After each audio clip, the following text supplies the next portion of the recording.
Hi friends! Welcome to honey stories. నేను మీ లక్ష్మి. అసల love and war fifth episode యార్.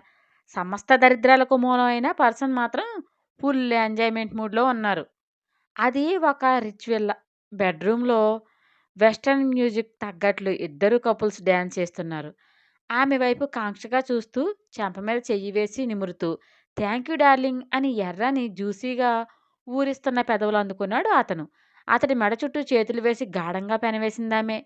పెదవులు మార్చి మార్చి కొరుక్కుంటూ, చీకుతూ తనువుల మధ్య వేడి రాజుకుని ఇద్దరూ అలాగే బెడ్ మీదకి చేరారు. ఆమె ఒంటి మీద ఉన్న మిక్సీ తొలగించి అందాల్ని ఆబగా నిమురుతూ your looking so hot baby అంటూ కసిగా కొరికాడు. అబ్బా! టాటూలు పెట్టకరా మళ్ళీ ఇంటికి వెళ్ళాలి అంటూ గారాలు పోయిందామె. ఆమె అందాల్ని తన చేతులతో బంధిస్తూ ఇప్పుడే ఎందుకు డార్లింగ్ దానికి ఇంకా టైం ఉంది కదా అంటూ ముద్దులు పెడుతూ అన్నాడు. అతన్ని రిబ్స్ మీద నొక్కుతూ నో ఇప్పుడు వెళ్ళాలి. అప్పుడే సెంటిమెంట్ పండుతుంది అని ముద్దు పెట్టిందామె. ఓకే. నీ ఇష్టం అంటూ ఆమెను పూర్తిగా ఆక్రమించేసి తన రైడ్ స్టార్ట్ చేశాడు. అబ్బా! ఏం హార్ట్‌రా నువ్వు అంటూ అతడిని మరింత కవ్విస్తూ, పెనవేసుకుంటూ తన కేసి గట్టిగా అదుముకుందామె. వాళ్ళ ఒంట్లో వేడి దిగేసరికి అలుపు వచ్చి చెమటలతో తడిచిన దేహాలతో అతుక్కునే తమ ఫ్యూచర్ ప్లాన్స్ వేసుకుంటున్నారు. నువ్వు పర్ఫెక్ట్ ప్లాన్ వేస్తావు అర్వ అరనవ్ అంటూ పొగిడిందామె. నేను ఏ ప్లాన్ చేసినా కరెక్ట్‌గా ఇంప్లిమెంట్ చేసేది నువ్వే కదా డార్లింగ్ అని ముద్దు పెడుతూ, వన్ మోర్ రైడ్ ప్లీజ్ అంటూ తమకంగా అల్లుకున్నాడు. నీకు రేనాతో డేటింగ్ ఈవినింగ్ మర్చిపోయావా అంటూ అతన్ని చేష్టలకు కరుగుతూ అందామె. అదో వేస్ట్ ఫెలోనే కాసేపటికే ఊగుస్తుంది అని వెకిలిగా నవ్వి బెడ్ మీద నాకు కరెక్ట్ పార్ట్నర్ నువ్వే డ్రగ్‌లు ఎక్కేస్తావు అంటూ ఆక్రమించాడు అర్నవ్. పొగడకు మెల్ట్ అవ్వను అంటూ నవ్విందామె. నాకు తెలుసు కదా నీ గురించి అని పెదవులను అందుకున్నాడు. శివ వెళ్ళాక ఎప్పటికో తెప్పరిల్లి వాష్రూమ్‌కి వెళ్ళి ఫేస్ వాష్ చేసుకుని వచ్చి మిర్రర్‌లో చూసుకుని చెదిరిన జుట్టుని సరిచేసుకుని నుదుటిన సింధూరం అంటించుకుని అప్పుడు బయటకు వచ్చింది చైత్ర. ఒక మెయిడ్ ఫుడ్ ప్లేట్ పుచ్చుకొని వేదాంత్ రూమ్‌కి వెళ్ళడం చూసి వెనకే వెళ్ళింది. పసిమి ఛాయతో మెరుస్తూ శరీరం దృఢంగానే ఉండి శివ కంటే పిసరంత అందం ఎక్కువగానే ఉన్నాడు. వేదాంత్ చూసి హెల్త్ పరంగా ఎలాంటి ఇష్యూలు లేవు. ఓన్లీ మైండ్ స్టెబిలిటీ లేదు. అసలు ఇలా ఎందుకు మారారు అని అలాగే చూస్తుంది. మెయిడ్ భోజనం ఎలా పడితే అలా తినిపించడం చూసి కోపం పొంగుకు వచ్చి ఏయ్ ఏంటా పెట్టడం అని అరిచింది చైత్ర. ఆ మెరుకు అరుపుకి ఉలిక్కిపడి బిత్తరపోయింది మెయిడ్. కోపంగా దగ్గరకు వచ్చి నీకు సెన్స్ ఉందా? కర్రీ అంత కలుపుతావా? చూడు స్పైసీగా ఉంది కాబోలు ఆయన మొహం ఎలా కందిపోయిందో అని గద్దించింది. క్షమించండమ్మా అని వణికిపోతూ అంది మెయిడ్. నీ ఇంట్లో చంటిబిడ్డకి ఇలాగే పెడతావా అని చాలా కూల్గా అడిగింది చైత్ర. తలదించేసిందామె. చేసే పని దేవుడిలా భావించాలమ్మా. అప్పుడే విసుగుండదు. నీకు ఈ పని లేకపోతే మీ ఇల్లు గడవదు. డబ్బులిచ్చే యజమానికి నువ్వు చూపించే కృతజ్ఞత ఇదేనా? అని అడిగి ప్లేట్ తను తీసుకుని పొడి అన్నం కలిపి ముద్దగా చేసి ఇదిగో పట్టుకో అని ప్లేట్ ఆమెకు అందించి మీ చెయ్యి ఇలా ఇవ్వండి అని వేదాంత్ చేతిని పట్టుకుని చేతిలో ముద్ద పెట్టి ఇప్పుడు మీ నోట్లో పెట్టుకోవాలి అని నోటి వరకు తీసుకెళ్ళింది చైత్ర. ఆమెనే చూస్తూ అన్నం ముద్ద నోట్లో పెట్టుకున్నాడు వేదాంత్.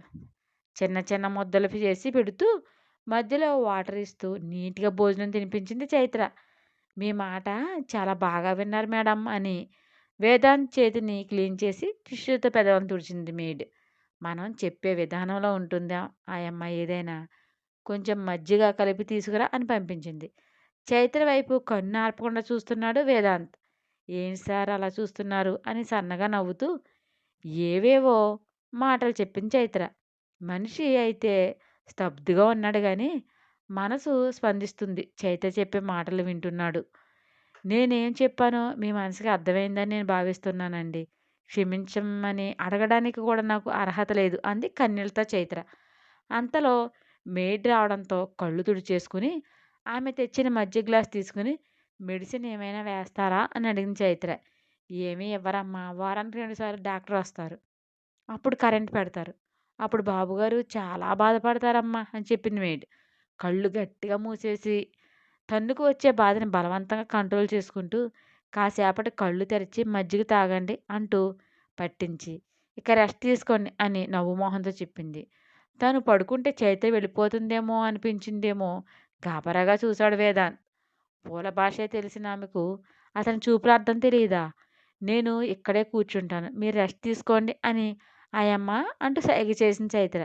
మీరు పడుకోండి బాబుగారు అని బలవంతంగా వేదాంత్‌ని బెడ్ మీద పడుకోబెట్టింది మెయిడ్. ఎదురుగా ఉన్న స్టూల్ మీద కూర్చుంది చైత్ర. అదేంటి అమ్మగారు సోఫాలో కూర్చోండి. ఎలా కూర్చున్నారు అని మీకు భోజనం ఎక్కడికి తీసుకురానా అని వినయంగా అడిగింది మెయిడ్. భోజనమా? అని నిర్లిప్తంగా నవ్వి కొంచెం కాఫీ ఇస్తావా? చాలా తలనొప్పిగా ఉంది అని అడిగింది చైత్ర. అయ్యో! అమ్మాయి గారు ఇప్పుడు తీసుకొస్తానండి అంటూ పరుగున వెళ్ళింది మెయిడ్. చైత్రని చూస్తూనే మగత వచ్చి కళ్ళు మూతలు పడి కాసేపటికి గాఢ నిద్రలోకి జారిపోయాడు వేదాంత్. చిన్నగా నిట్టూర్చి అక్కడి నుండి లేచి బయటకు వచ్చింది చైత్ర.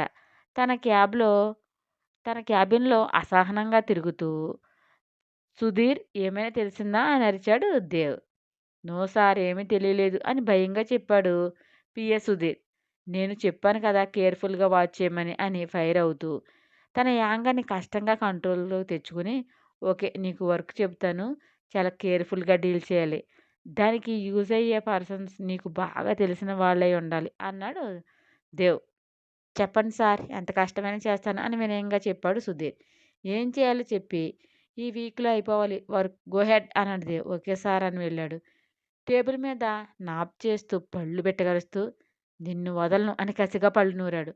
1 వీక్ గడిచిపోయింది. గుడిలో మండపం స్తంభానికి ఆనుకుని కంటి కొనల నుండి కన్నీరు జారవిడుస్తుంది చైత్ర. అదే గుడికి వచ్చారు రుక్మిణి తన అత్తగారు. మనవల పేరున అర్చన చేయించి దేవుడికి మొక్కుకొని దక్షిణ చెల్లించి తీర్థప్రసాదాలు తీసుకుని మండపం దగ్గరకు వచ్చి కూర్చున్నారు ఇద్దరు. చూసారా అత్తయ్య పుట్టినరోజున కూడా ఫోన్ చేయలేదు మీ మనవడు. ఎప్పుడు ఇలా లేడు అని బాధపడింది రుక్మిణి. చేస్తాడు రుక్మిణి బాధపడకు అంటూ భుజం తట్టి లోకంతో పని లేనట్లు కళ్ళు మూసుకున్న చైత్ర మీద పెద్దావిడ దృష్టి పడింది. రుక్మిణి ఈ అమ్మాయిని చూడు చిదిమి దీపం పెట్టుకునేలా ఎంత అందంగా ఉందో అని గుసగుసా చెప్పిందావిడ. అత్తయ్య గారు ఎందుకో బాధపడుతుంది చూడండి పాపం అంటూ లేచి వెళ్ళి చైత్ర భుజం మీద చేతిని వేసింది రుక్మిణి. ఉలిక్కిపడి కళ్ళు తెరిచింది చైత్ర.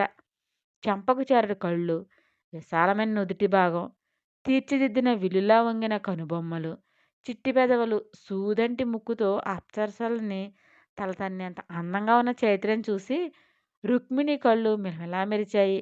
ఎంత అందంగా ఉంది ఈమె అనుకుని నవ్వు మొహంతో నీ పేరేంటమ్మా అని లాలనగా అడిగింది ఆవిడ. మొహమాటంగా చైత్ర ఆంటీ అని మెల్లగా చెప్పింది. ఎంత చక్కటి పేరో కదా అత్తయ్య అని ప్రసాదం తీసుకోమ్మా అని ఇచ్చింది.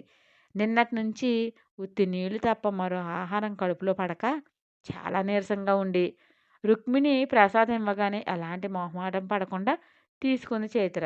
రుక్కు నీళ్ళివ్వు అంటూ సైగ చేసింది బామ్మ. హా అత్తయ్య అని వాటర్ బాటిల్ ఇస్తూ కొంచెం కొంచెం పులిహార చైత్ర ప్లేట్లో వేసింది రుక్మిణి. అసలు ఆలోచించకుండా ఎంతో ఒద్దికగా తిని వాటర్ తాగి సైడ్‌కి వెళ్ళి హ్యాండ్ వాష్ చేసుకుని వచ్చి థాంక్స్ ఆంటీ అందామె. ఇలా రా అని దగ్గరకు పిలిచి పక్కన కూర్చోబెట్టుకుంది పెద్దావిడ. పక్కన కూర్చొని తన తెల్లటి పొడవాటి వేళ్ళని చూసుకుంటుంది చైత్ర. నీ మెడలో తాళిబొట్టు చూస్తుంటే ఈ మధ్య పెళ్ళైనట్లుంది. నీ కళ్ళల్లో ఏదో అంతులేని బాధ కనిపిస్తుంది. చూస్తుంటే అయినింటి పిల్లలా ఉన్నావు. ప్రేమ వివాహమా అని లాలనగా అడిగింది. తల కిందకి దించేసి ప్రేమ అని నిర్లిప్తంగా నవ్వి కాదంటూ తల ఊపింది చైత్ర. మరి నీ భర్త ఏడి?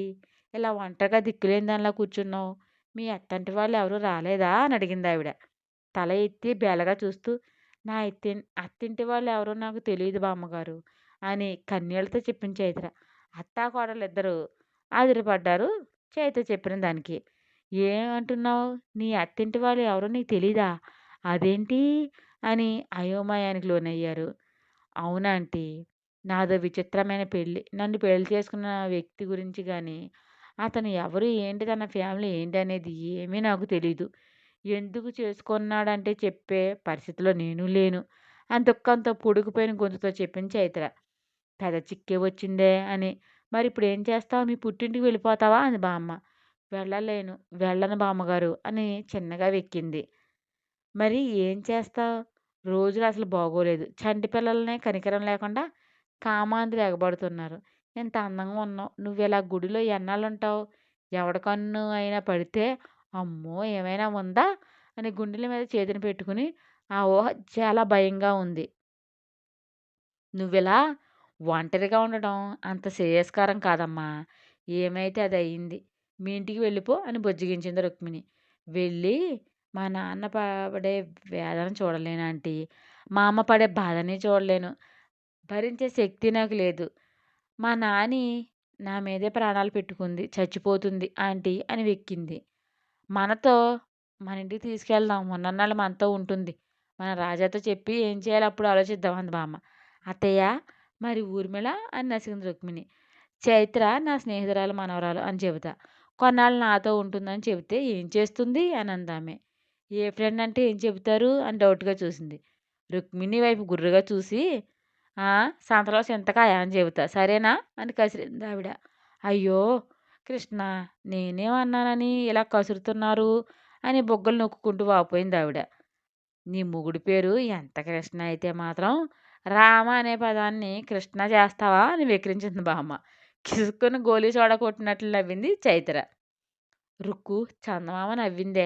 "పద లేట్ అయింది" అని "రామ్మా" అంటూ లేచింది బామ్మ. "మీకు ఇబ్బంది అవుతుందేమో బామ్మగారు" అని మొహమాటంగా అంది చైత్ర. "ఇబ్బందా నా బొంద అదేమీ లేదు. నిన్ను ఇలా ఒంటరిగా వదిలేసి వెళ్తే నా అంతరాత్మ ఊరికే ఉండనివ్వదు. ఏ బంధము ఊరికే కలవదు. అంతా పరమేశ్వరుడి లీల" అంటూ గర్భగుడి వైపు చూసి నమస్కరించింది పెద్దావిడ. గుడిలో గంట ఠంగున మ్రోగింది. "చూసావా సత్యం అంతా స్వామి దయ. పదండి" అని ముందుకు అడుగు వేసింది పెద్దావిడ. ఇప్పుడు తనున్న పరిస్థితిలో ఫ్రెండ్స్ దగ్గరికి కూడా వెళ్ళలేదు. కొద్ది రోజులుండి తర్వాత ఏదైనా జాబ్ చూసుకుని అక్కడి నుండి వెళ్ళిపోవాలనుకుని మౌనంగా వాళ్ళతో బయలుదేరింది చైత్ర. చిద్విలాసంగా నవ్వుతున్న తన పతివైపు చూసి "ఏమంత ఘనకార్యం చేశారు నంది? మీ ప్రభు మందహాసాలు చిందిస్తున్నారు" అని అక్కసుగా అంది గౌరీదేవి.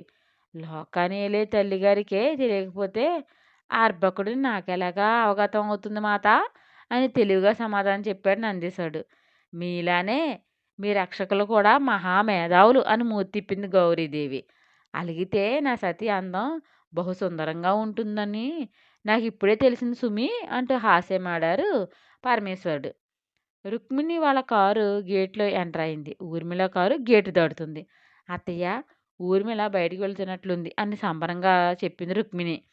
తల బాదుకోవడం పెద్దావిడ వంతయింది. అనుకున్న ప్లాన్ ప్రకారం చైత్ర గురించి చక్కటి కథ అల్లేసి ఇంట్లో సెటిల్ చేసేసింది పెద్దావిడ. ఇక అమ్మ, కొడుకు వస్తారు. వాళ్ళిద్దరిని బోల్తా కొట్టించామంటే చాలు చైత్ర. మనకు బాధుండదు. నా మనవడు కాస్త తెలివి ఎక్కువ, కోపం కూడా.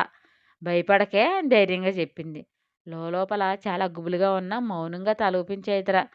నైట్ అలసటగా ఇంటికి చేరి కోట్ తీసి సోఫా రెస్ట్ మీద పడేసి "అమ్మా" అంటూ పిలిచాడు దేవర్ష్. "ఆ! నాన్న" అంటూ హడావిడిగా వాటర్ తీసుకువచ్చి ఇస్తూ "అమ్మా అక్కడ కాఫీ పెట్టన్నారు తీసుకురా" అని చెప్పింది రుక్మిణి. స్టోరీ మీకు నచ్చినట్లయితే ఒక లైక్ ఇచ్చి కామెంట్ చేయండి ప్లీజ్. షేర్ అండ్ సబ్స్క్రైబ్ చేయండి బడ్డీస్.